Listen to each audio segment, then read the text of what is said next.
Hola, buenas tardes a todos y todas. Estamos con Karina Mauro. Ella es doctora en Historia y Teoría de las Artes por la UBA.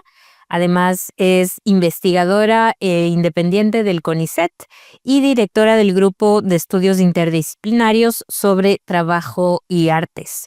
Además, es parte de la Comisión Consultora del Estatuto Iberoamericano del Trabajador Cultural, de la persona artista, ¿no? Ya nos contará más también sobre eso, Karina. Bienvenida. Muchas gracias.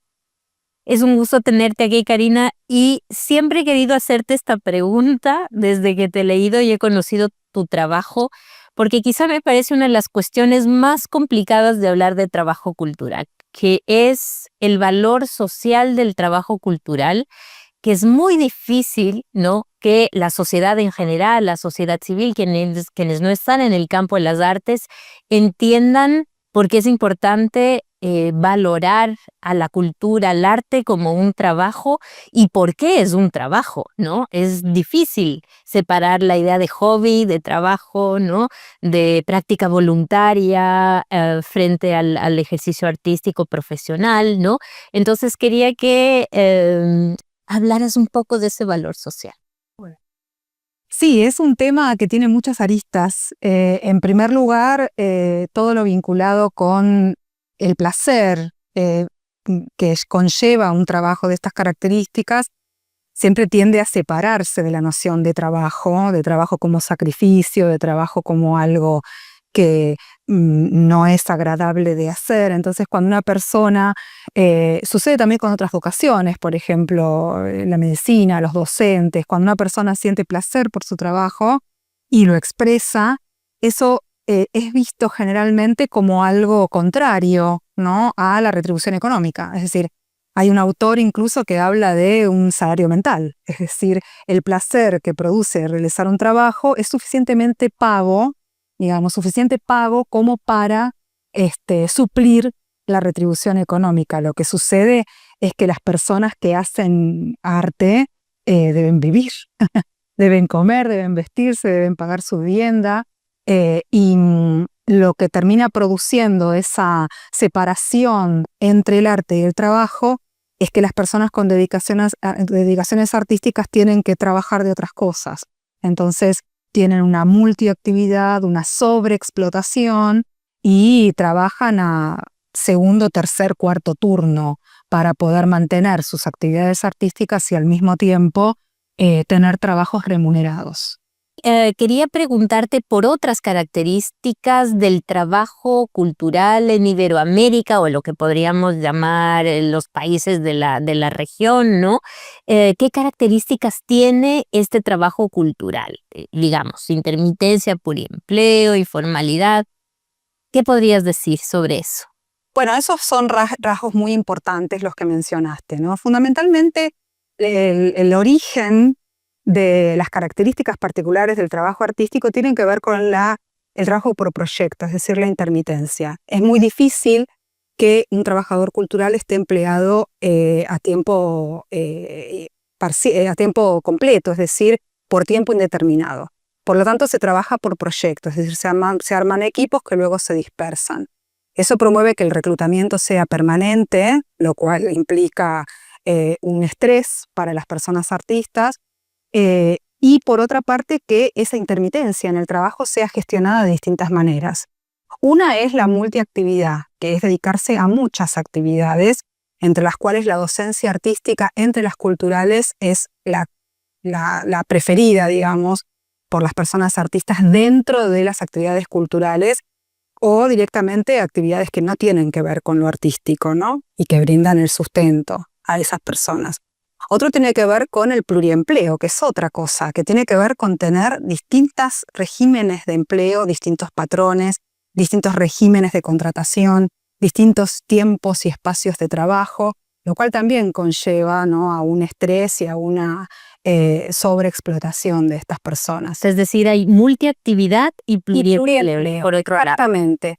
Y otro rasgo que a mí me interesa particularmente resaltar tiene que ver con las personas que no son contratadas o que no logran colocar sus obras en el mercado de bienes artísticos y que por lo tanto se autoproducen o se autoemplean. Es decir, toda la gama del arte independiente o autogestionado, que es la mayoría del arte que se produce en Iberoamérica y que muchas veces es trabajo precario y se trata de proyectos no sustentables económicamente, es decir, que esas personas no solamente no obtienen retribución económica, sino que muchas veces aportan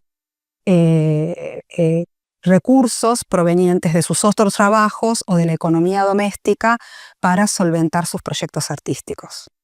Estas características no solo están presentes en Iberoamérica, yo creo que son de carácter global, Karina, ¿o me estoy equivocando? Porque, claro, parecería que muchas veces quienes estamos trabajando en el sector cultural artístico pensamos que acá, ¿no?, es donde estas características quizás son más profundas, más estructurales, pero creo que esa precariedad, podríamos decir, endémica, está a nivel global en el trabajo cultural, en la mayoría de trabajadores culturales. Estoy completamente de acuerdo con tu percepción.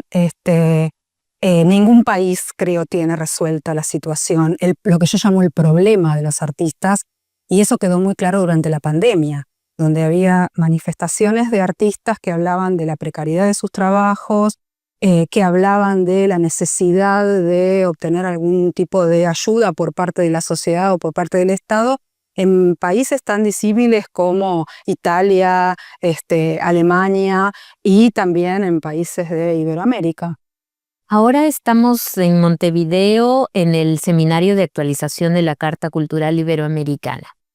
¿Qué horizontes de posibilidad, de esperanza o de marcos de actuación podría aportar esta carta para mejorar estas condiciones de las que estamos conversando ahora? Bueno, creo que es fundamental empezar a hablar de esto. Me parece que a partir de la pandemia la cuestión del trabajo artístico ingresó no solo en el imaginario de los propios artistas, que se empiezan a percibir como trabajadores, sino también que ingresó en la agenda de organismos multilaterales.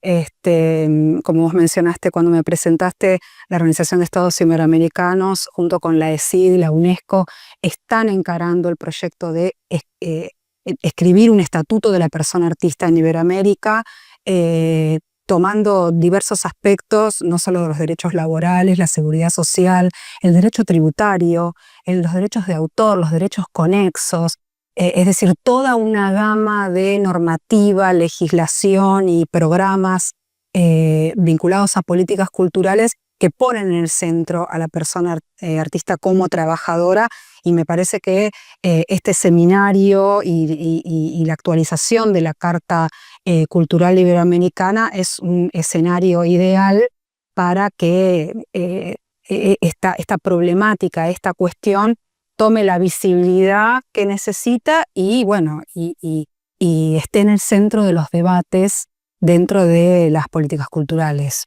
Sí, porque en realidad me parece que llegar a discusiones de legislación en materia de trabajo cultural es súper complicado en nuestros países, ¿no? Te topas con una barrera digamos, de asambleístas, diputados, ¿no? Personas que están encargadas de esa legislación, que difícilmente llegan a entender todas estas dimensiones del trabajo cultural y se quedan ahí. O sea, avanzar hacia una seguridad social para artistas se vuelve imposible, ¿no? Hemos estado luchando mucho tiempo por eso y seguimos enfrentándonos a estas dificultades. Quizá esta carta puede ser un marco orientador hacia allá, y lo mismo sucede con el estatuto en el que estás ahora trabajando, ¿no? Sí, implica un gran desafío para la institucionalidad de los países, porque requiere del trabajo mancomunado de distintas agencias, no solo estatales, es decir, vinculadas a la cultura, pero también a la educación, al trabajo, a la tributación, es decir, distintas agencias estatales que generalmente no trabajan en conjunto, y además también requiere de la generación de consensos con la sociedad civil y sobre todo con los artistas y las artistas que muchas veces tienen arraigado un imaginario muy fuerte que desvincula la tarea artística del trabajo. Entonces también es una tarea, creo yo, que por parte de los estados, de generar ese consenso para que también la sociedad entienda que el disfrute de la cultura y del arte es un trabajo por el cual se debe pagar. Cuando hablas de estas agencias, pienso que uno de los problemas también está en la desarticulación de sindicatos, organizaciones gremiales, ¿no? Que precisamente pongan en agenda política debates sobre el trabajo cultural y lo empujen desde abajo, ¿no? Se ha visto, claro, precisamente esta idea del emprendedor, del trabajador autónomo, hace que ya no tengas estas estructuras organizativas que antes, bueno, no sé si antes, pero que han soportado, de alguna forma pueden soportar este tipo de demandas, ¿no? La misión de los sindicatos es fundamental, no solamente respecto al trabajo artístico, sino al trabajo en general. Es verdad que el discurso del emprendedurismo e incluso los imaginarios vinculados a la autonomía de los trabajadores atenta contra la organización colectiva. En el caso del trabajo artístico han aparecido en los últimos años asociaciones de artistas que no necesariamente son de carácter sindical. Las organizaciones de los últimos tiempos más exitosas tienen que ver con los derechos de autor y conexos, pero los derechos de autor y los derechos conexos tratan acerca de la propiedad intelectual individual de los artistas con respecto a una obra, no acerca de las condiciones laborales colectivas. Entonces es interesante ahí que los sindicatos reasuman un poco esa función y aglutinadora y de lucha tan importante, y para eso es necesario que amplíen sus bases incorporando a los trabajadores independientes. ¿Cuáles deberían ser puntos centrales en esta agenda de lucha que le llamas tú los trabajadores de la cultura?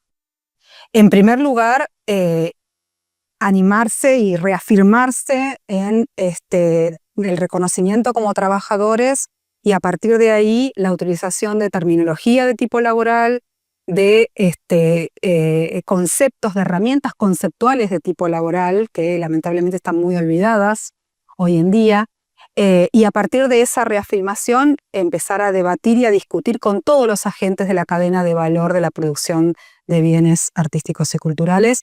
Creo que el diálogo sincero entre todos estos agentes, siempre apelando y dando por descontado las buenas intenciones de todos los agentes que intervienen, es fundamental para realmente comprender cuál es la economía de los sectores artísticos y a partir de ahí ver de qué manera la redistribución de los bienes materiales e inmateriales que genera el trabajo artístico se pueden redistribuir de una manera más justa. Y lo que quiero agregar es que me parece que en ese sentido el trabajo artístico tiene mucho para dar hacia otros sectores del mundo del trabajo tan golpeados en este último tiempo. En Iberoamérica nos faltan datos sobre el trabajo cultural. Nos faltan datos y nosotros venimos trabajando con ITIA, con el grupo que dirijo desde hace 11 años, 12 años en este tema, y la falta de datos era un obstáculo que ya no podíamos salvar, y entonces esperamos 10 años y decidimos generar los datos nosotros, lo cual es muy difícil si no se tienen los recursos que puede llegar a tener el Estado, por ejemplo, para producir esos datos, que es una de las cosas que el Estatuto contempla, la necesidad de que los Estados produzcan datos de manera sistemática y permanente acerca de los trabajadores artísticos. Y bueno, te contaba que el año pasado hemos publicado una serie de relevamientos a músicos, escritores, actores, actrices y gestores culturales. El estudio de RGC. Exactamente, Sí, está publicado en RGC, está online, es de acceso abierto y me parece que es un buen puntapié para iniciar la discusión acerca de cuál es la realidad efectiva y material de las personas con dedicaciones artísticas. ¿Me recuerdas el título de la publicación? Es un informe de investigación, ¿no? Sí, Desigualdades ocupacionales en el trabajo artístico y cultural, lo encuentran en la página de RGC Ediciones. Y bueno, invito a todos y a todas a que lo lean y a que lo discutamos. Y una última pregunta, Karina. La cooperación cultural iberoamericana, ¿no? En términos de política pública, específicamente el trabajo cultural y artístico, ¿qué puede hacer desde la cooperación? Me parece interesante pensar en la problemática del trabajo artístico a nivel regional, porque sin duda Iberoamérica y Latinoamérica tiene características específicas muy importantes para aportar a esta discusión. Me parece que sobre todo Latinoamérica tiene una